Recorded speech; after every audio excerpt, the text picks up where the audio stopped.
एक आम्ही बनवलेली बेसिक कार आहे. याच्यासाठी आम्ही मोटर वापरलेली आहे. त्याच्यानंतर ही जी काय ही बॅटरी आहे, त्याच्यानंतर आम्ही 4 टायर वापरलेले आणि विविध प्रकारचे स्क्रू वापरलेले. चालू दाखव ना.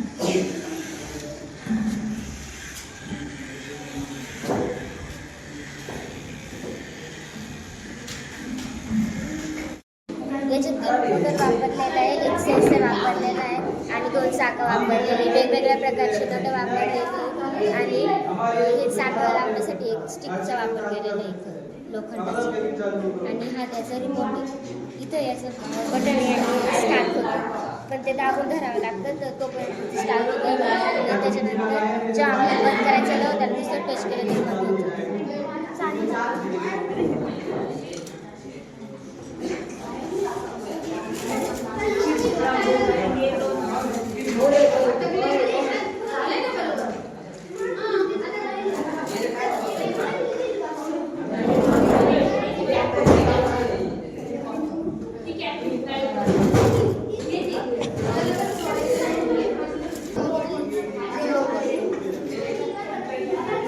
टायरचा रोबोट आहे ना. याच्यात 4 व्हील्स आहे आणि